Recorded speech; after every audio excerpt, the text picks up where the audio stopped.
Hey, Yoga Mamas, Kia Williams here coming at you with a yoga tutorial. So this week on Yoga Wednesdays, we were all about detoxifying and we were using the digestive system as a means to detoxify. And in doing that, we were stimulating all these good engraving muscles here in the core. And our challenge pose yesterday was Lolasana.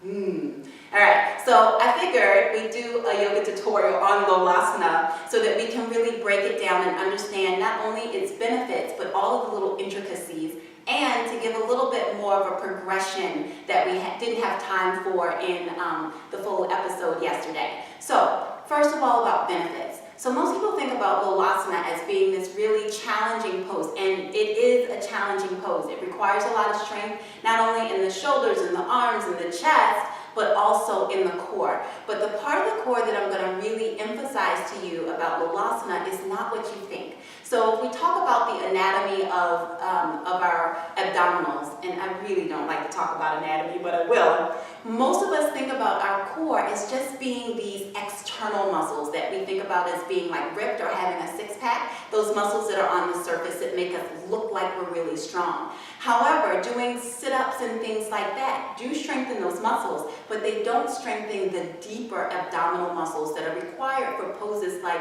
Lolasana or the picking it up and taking it back in Ashtanga classes. They call them pass-throughs, whether you're coming forwards or backwards. Those are deeper muscles that need to be toned in order to do those kinds of poses. Now, what are the benefits to actually toning those muscles besides stimulating our digestion like we did yesterday?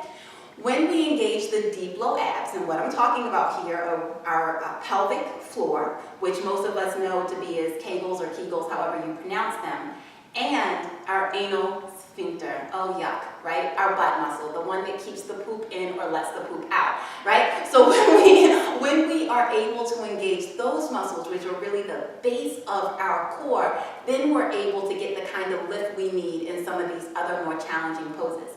Now the benefits to having toned, not necessarily strong, but toned anal sphincter and what we call Mula Bandha for our pelvic floor muscles is that it does a really good job of bringing our lady parts back after we have a baby or three. It also helps us with incontinence, that happens sometimes when we're pregnant or after we have a baby, but also that happens for a lot of older women as we age, right? So we want to be able to control the muscles that release or not release our urine, right? So in addition to helping us with incontinence in all of our lady parts, they also help us to stabilize our pelvis. So most of us think about our pelvis as, most of us don't think about our pelvis, to be honest with you, but a lot of women, especially when we wear heels, we tend to sway our back out. We get that whole sexy back going on, which might look beautiful and luscious to our male counterparts, but it's really unstable for our pelvis. So engaging what's called Ashwini Mudra, which is the anal sphincter, and Mula Bandha, which is the pelvic floor, by being able to tone and engage that, we actually bring our pelvis back into alignment, which keeps all the rest of us below the pelvis and above the pelvis in alignment as well. It's all that good, lovely posture. All right, so there's that. So let's talk about some modifications of the Lolasana pose, right? So the first thing you can do, and I don't have 2 blocks unfortunately to show you, is to practice them with 2 blocks of equal size under your palms. So if you have the blocks, you can bring those around and do it with the blocks, but everything else will stay the same, all right? So first thing we're going to do is come to our knees, right? And we did this in our practice yesterday. You can curl the toes and bring the knees closer to your wrist, right? So right now, I have space that I can bring my knees through my hands here, all right? So a couple of things you can do here. You can practice first engaging anal sphincter or Ashwini Mudra, and then engaging Mula Bandha, and again engaging navel to spine or Uddiyana Bandha, and draw the knees up just like we did in practice.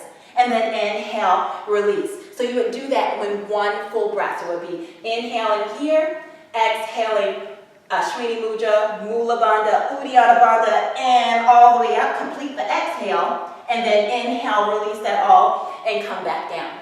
right? So once you get pretty strong in doing that, and that feels like no big deal at all, you can do maybe 5 to 10 of them in a row using the breath, then we'll move on, right? So the second phase of this is to rest the knees on the forearm, okay? So in that, we would bring our hands a little bit closer together. You see that? So my knees are not going to come between my hands. And then I'm going to cross one ankle over the other. And we do this on both sides. Bring the knees as close to the wrist as you can, and then we're going to lift the knees. Now I'm supporting myself here. I'm not really engaging my core, right? So from here, place the knees right against the front edge of your forearm. And as you do that, you're going to bend the elbows just a little bit and lift the feet a little bit, all right? So you play around with that. It's really hard to talk when I'm doing that. But you can play around with that, getting the feet off with a little support on the forearms. Does that make sense? And then after that, then you go into the full Lolasana pose. So in the full Lolasana, we actually want space between our arms in order to bring the knees through. And we're going to use the same cross the ankle method. And then the knees are going to be down. And we're going to engage all of that down there. Anal sphincter, pelvic floor, Uddiyana Bandha, navel to spine. And then lift the knees up. Try to get the feet off the floor. And then play around with that a couple of times, right? So we'll say the longer your arms are, the easier the work. So use a block until you don't need to use a block again, all right? If you have any other questions about Lolasana or bandhas or detoxification, anything at all, please let me know about it in the comment section below, and we'll do another yoga tutorial on it. Until next time, ladies, see you around cyberspace. Take care.